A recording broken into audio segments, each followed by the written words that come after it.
tayo mag-secret file, ay ilike mo muna ang video na to at mag-subscribe na sa aming YouTube channel. Don't forget to click the notification bell para hindi ka nahuhuli sa latest episode ng DJ Rocky's Secret Files.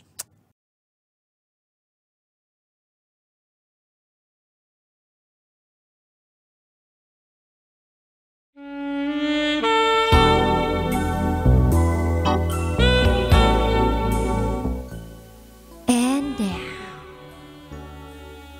it's time for DJ Rocky's SPG, as in Super Bacchanal Secret File.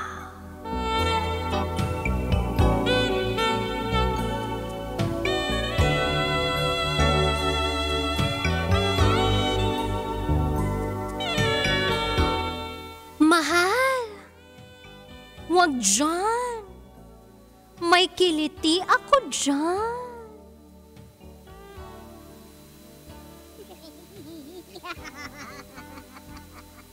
Hi, DJ Rocky. Itago mo ako sa pangalang Stephanie. At ito, ang aking SPG, as in Super Bacchanal Secret File. Eto ha, gusto ko lang ireklamo sa'yo ang mahal kong boyfriend na itago na lang natin sa pangalang Jojo. Paano ba naman kasi? One time, magkasama kami. Sinusundot niya ako. Oo. Sinusundot niya yung ano ko?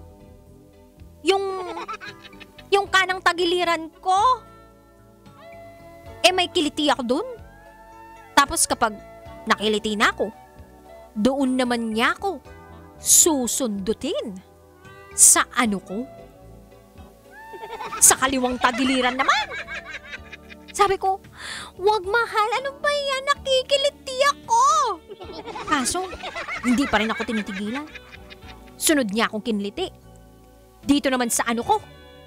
Sa lieg. Kaya napapatili ako ng, mahal, mahal, wag dyan, may kiliti ako dyan. Kaso, DJ Rocky, medyo masarap. Kaya hinahayaan ko na lang. Hanggang sa hindi ko na matiis yung kiliti na nararamdaman ko. Ayun tuloy, nahampas ko siya ng palanggana sa ulo para tumigil.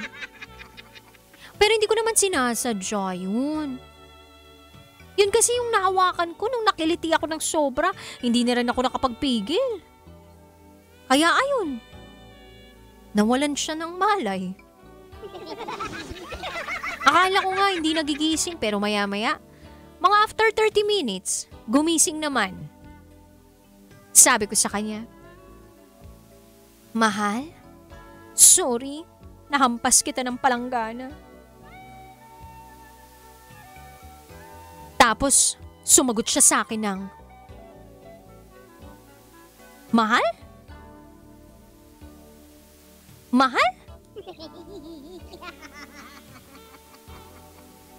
Ah, sino mahal?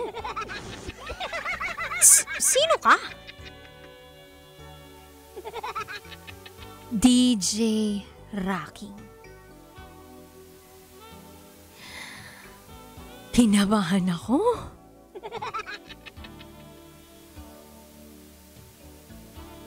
Sa isip ko lang, don't tell me, nagka-amnesia ka ng dahil lang sa palanggana.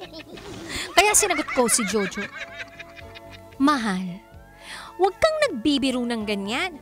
Alam ko kilala mo ko, it's me, Stephanie, your girlfriend. And then sumagot si Jojo ng, Stephanie, wala akong kilalang Stephanie. I don't know you. At teka, nasaan ba ako? Sumagot ako ng, andito ka sa bahay namin. Umayos ka nga.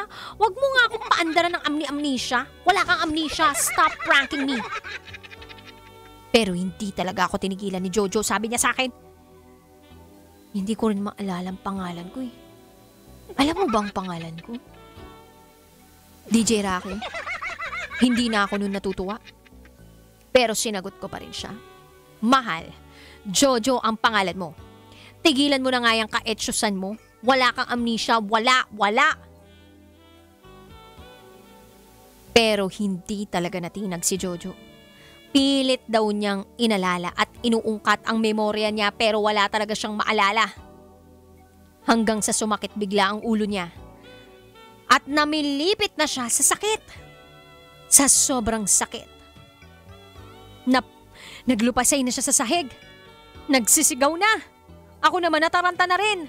Kaya ang sabi ko, mahal, hindi ko naman sinasadya yun. Sorry na, ito na, tatawag na ako ng ambulansya. Kailangan na natin pumunta sa ospital. Kailangan ka na matingnan ng mga doktor. Diyos ko, wala pa naman ako pambayad. Kung ma-admit ka, kasalanan ko to. DJ Rocky, legit na ang kaba na nararamdaman ko. Kaya, totohanan na ako tumawag sa isang ospital para humingi ng saklolo para kay Jojo. Laking gulat ko. Nung habang may kausap na ako sa cellphone, tumayo si Jojo at sumigaw ng, joke lang, ibaba mo na yan, mahal, joke lang. Dahil sa sobrang kaba, napaiyak na lang ako. Pero feeling relieved naman ako na prank lang yun ni Jojo sa akin. Shucks, akala ko talaga may amnesia na siya, tunay na amnesia. At dahil napikon ako sa kanya, kinuha ko yung palanggana at inihampas ko uli sa ulo niya. Pero hindi na yung ulo sa itaas, kundi yung ulo na sa baba. At hindi na nagkapigilan. May nangyari na hindi naman dapat namin gagawin sa araw na yun. Pero pwede na rin. And the rest, DJ Rocky, you know na what happened. Hanggang dito na lang po at sana naaliw kayo sa pinagdaanan ko. Muli, ako si Stephanie at ito ang aking SPG as in Super Pagner Secret Fun.